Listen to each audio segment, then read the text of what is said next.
Hi guys, welcome back. Just another little quick one actually. Yeah. We've been following the Under-20s World Cup. Yeah, which has been great so far. Really good exciting, tournament. yeah. And we've been watching every England game. We haven't been watching all of the other nations, unfortunately. No. Haven't had time, but we did watch the semi-finals last night. Yep.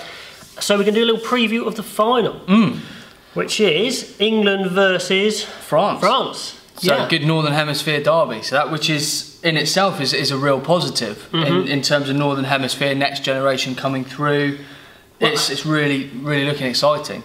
Just before we get onto the game, what's interesting is that at under-20s level, if I can get my words out, England, New Zealand, France and South Africa are probably the strongest four teams regularly. Yeah. You know, I haven't worked out the absolute stats, but looking back at the past winners and semis and all that sort of thing, and what they have in common is the most players. Yeah.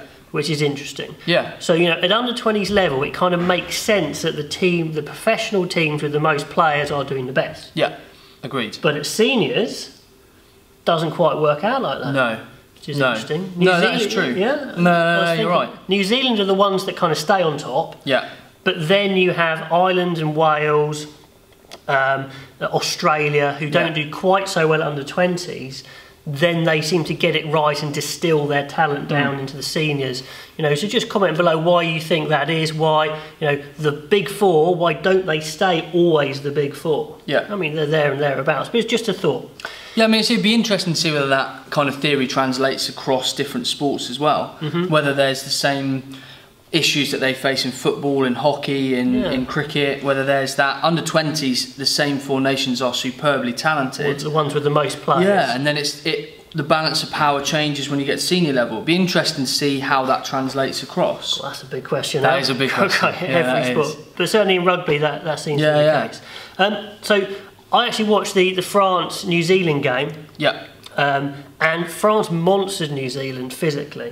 New Zealand are a quality team, really skillful, really dangerous, but France just didn't let them to get a foothold at all. They were just smashing them all the time. Lots of high quality talent as well, but also physically a lot bigger than them. Yeah. And it told France steamrolls into the final against England, who in the end sneak past against South Africa. Yeah, I mean, well, similar to the game actually in the seniors.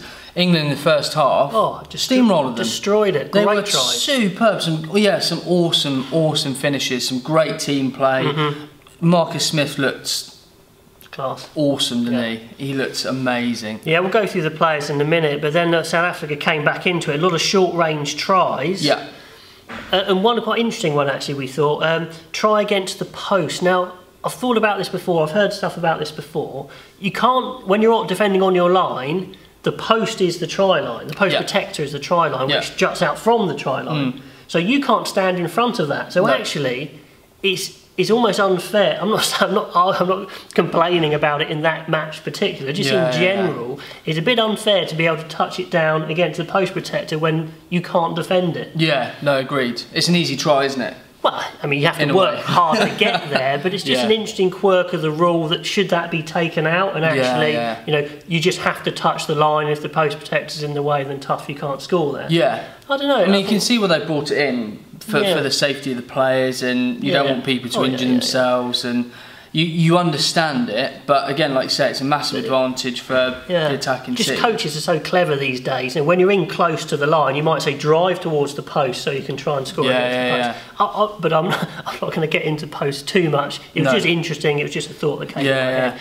Anyway, they sneaked in. Let's go through the team. We're going to keep it pretty positive. You know, we're not going to be as critical as we would do with the seniors because they're still developing, and under-20s, I think that's fair enough. Yeah, I mean, for me, that back line is pretty much, I don't know whether you agree, I think that's pretty much full strength, isn't it? That they played, and I think they'll probably stick with that same backline for the final, obviously injuries allowing. One thing I thought I might have seen was Loader coming into the wing and then moving Oluwafela into 13. Jordan Oluwafela's got absolute wheels, very strong, good fend. He played 13 in one of the previous matches and it was a real handful. And I like that idea of, you know, 3 strike runners, 13 and on the wings. That being said, Fraser Dingwall did incredibly well. You know, he put a crunching tackle in to create a try for Oluwafela actually in that semi. So that might be one thing I might look to do if you want to add extra threat. But against the physicality of the South Africans, maybe they'll stick with Dingwall there at 13 anyway. Yeah, true. Anyone else catch your eye in that England lineup? I like the look of Ben White. I think he works well with Marcus Smith. I think that 9-10 combination is strong. Really classy. Sets him in real good stead. And then obviously Ben Curry's outstanding at 7, isn't he? Really. Yeah. I think the biggest thing for me looking at the squad in general is you can tell the ones who are playing adult senior rugby in the Prem, who are actually playing week in week out in the Premiership. They are that level above in terms of physicality, and they're incredibly composed. I'm not saying the others aren't, but you can just tell that to them it's not a step down, but it's not a step up either. It's kind of, they know how to play at this level. Ibitoy is the standout winger probably of the tournament, maybe. Maybe the New Zealand left wing actually is pretty special, but he's not in the final. Ibitoy looks like a bit of a man against boys at times. In some of those previous rounds, he was just smashing through people. And you can... you don't want to read into that too much when he translates to seniors, because the guys he's going to come up against are that much bigger and stronger and quicker. But at this level, certainly, he is just destroying this tournament. I think it's little things like if you watch the replay back and you see the Ben White try, the counter-attack try, you can see when as soon as Marcus Smith picks the ball up, his head's up, he scans, he sees the space, fakes the kick, gives a pass, and then it's the tries created from there. It's those little moments, I think, that he's, by playing for Harlequins this season, I think he's made a massive improvement on his game, hasn't it? Yeah, it really has. I mean, with Marcus Smith, we talk about England not having that running threat at 10 and 12. What Marcus Smith brings is his fantastic creativity and passing range, but he's such a running threat. The defence have to stay honest. So if he's creating an attack, the defence can't drift onto the guys in space. Someone has to stay on him. At least maybe 2 even watching him. Just going through the rest of the team, Tom Parton actually really like as a player. Full-back, all-rounder. Okay, carries good attacking threat. Excellent distribution, great in the air, good kicking game, great defence. So really, really good full-back. Exactly the sort of guy you want to build your team on. Which is interesting because he might be one to watch over the next couple of years. If they have some injuries to Daly and Anthony Watson, he might be that next full-back option if Mike Brown retires. Maybe. James Grayson on the bench, a little unlucky not to be in the team. England do have a lot of good ball-playing options here. With Grayson, Smith and Hardwick, all can play 10. Probably Grayson can play 15, probably play 12 as well. Hardwick goes from 12 to 10. It's an excellent variation there, so they can play any way they want. But it's harsh on Grayson because he's very good, but he does offer a lot on the bench. He covers a lot of positions. I mean, I think the pack is looking strong as well. We haven't spoken much on the pack yet. I think they're looking strong. Line out set piece is good. It'll be interesting to see how they line up against the French, who are a physically very strong pack.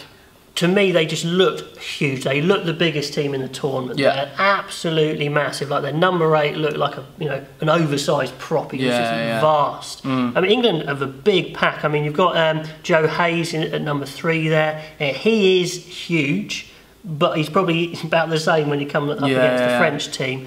Henry Walker's a classy 2. Joel Kapoku, sorry if I said that wrong.